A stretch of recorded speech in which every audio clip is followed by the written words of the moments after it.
Les municipales, c'est le prochain rendez-vous électoral des Français avec vous, avec l'ensemble des partis politiques français. Comment ça se passe pour vous? C'est pas plus compliqué que prévu finalement, ces municipales? Votre stratégie aujourd'hui? Mais c'est pas plus compliqué que prévu. Et parfois, on m'objecte ça comme si nous étions en place depuis des décennies dans la vie politique de ce pays. En même temps, c'est une élection idéale pour vous.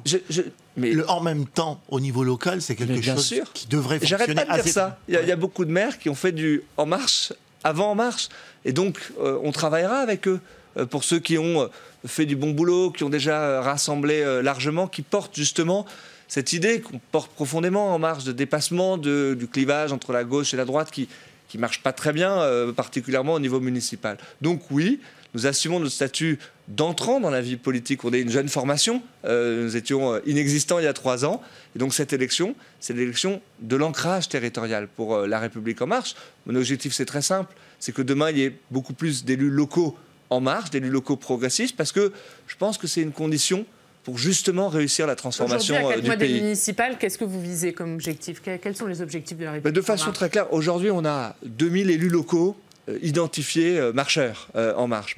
Je propose et je fixe comme objectif qu'on multiplie par 5 le nombre d'élus locaux. Ça sera une grande réussite pour La République En Marche, parce que ça voudra dire qu'on a plus de moyens pour élus locaux, agir ça veut dire maire plus conseillers municipaux. Oui, maire plus conseillers municipaux. Donc ça veut dire 10 000 sur environ 500 000. Oui, c'est quand même pas énorme pour un parti majoritaire. Je précise toujours qu'on parle là des élus qui sont identifiés avec une étiquette politique. Dans les petites communes, très souvent, les maires partent sans étiquette, donc ça rend difficile d'identifier qui sont les élus En Marche ou pas. Mais cela, d'une certaine façon, est secondaire. Est-ce que vous ne vous rendez pas compte avec ces municipales que vous avez du mal à vous implanter localement, qu'En Marche, ça ne prend pas au niveau local? Non, je conteste vraiment très fortement cette idée. Vous savez, pendant les dernières élections, les élections européennes, bien, on a vu qui étaient les forces politiques qui étaient présentes sur le terrain. J'ai beaucoup vu les marcheurs présents sur le terrain. Et nous avons travaillé avec nos partenaires politiques, parce que ce qui m'importe aussi, c'est de pouvoir construire cette majorité présidentielle. Vous savez, le mouvement naturel d'un quinquennat, c'est le rétrécissement de la majorité présidentielle. C'est exactement ce qui s'est passé dans les 2 quinquennats précédents. Eh bien, on est en train de faire précisément le contraire. Pour la première fois, à la moitié du mandat, on est en train d'élargir la majorité présidentielle. Mais c'est une condition très importante pour continuer justement à pouvoir réformer le pays. Mais est-ce que c'est pas plus compliqué que prévu pour vous? On a l'impression que vous êtes plus dans le soutien à des maires déjà en place que dans le fait d'implanter des candidats estampillés En Marche fort. Vous n'arrivez pas à imposer des personnalités? Non, on avance de façon très équilibrée, mais moi j'ai pas l'obsession de vouloir prendre un drapeau à chaque fois de La République En Marche et de vouloir le planter. Vous voyez, je pense que ça serait une erreur. Je pense que les Français d'ailleurs ne le comprendraient pas dans le cadre des élections présidentielles si on avait une approche aussi partisane que ça de l'élection municipale. Encore une fois, une élection municipale, c'est assez simple dans une ville. Est-ce que l'homme ou la femme qui est devant moi, ça sera un bon maire pour diriger et administrer ma commune? Et donc, nous raisonnons de façon aussi simple que ça, évidemment avec des élus progressistes, parce que nous portons une idéologie. L'élection municipale, ce n'est pas une élection sans idéologie non plus. Nous voulons justement faire valoir nos idées, qu'on puisse mener la transition écologique dans les villes, qu'on puisse avoir plus de démocratie participative. Alors justement, la démocratie participative, des solidarités soit au cœur aussi de cette campagne municipale. Ça fait partie, Stanislas Guerini, de vos sujets de préoccupation à l'intérieur du parti que vous dirigez. C'est vrai. Il y a une réforme qui est prévue aussi à l'intérieur de La République En Marche. Plus de réformes de démocratie participative. Oui. Vous estimez aujourd'hui que le parti est trop centralisé? Nous sommes en train de faire voter nos adhérents sur une grande réforme des statuts de La République En Marche. Parce que nous avons créé cette formation, on avait écrit nos statuts assez rapidement après l'élection présidentielle.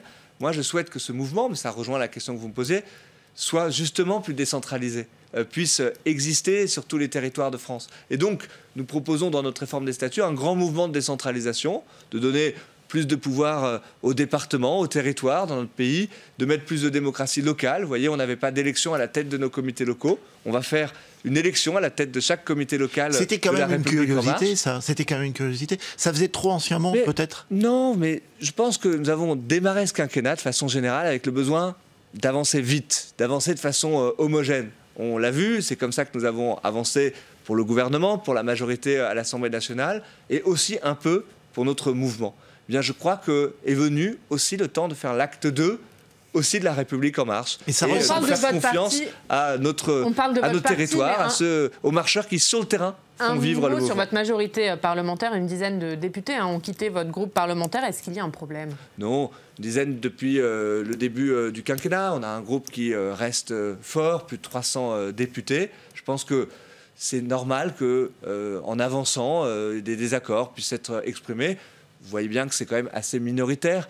Moi, ce que je constate, c'est que les lois sont votées avec des majorités plus fortes aujourd'hui, à la moitié du quinquennat, qu'au début, quand nous avons pris nos responsabilités. Ce qui importe, c'est qu'on puisse continuer à avancer à réformer. Un dernier mot sur Paris, toujours 2 candidatures, celle de Cédric Villani, celle de Benjamin Griveaux. Est-ce qu'à un moment, vous envisagez de taper du poing sur la table?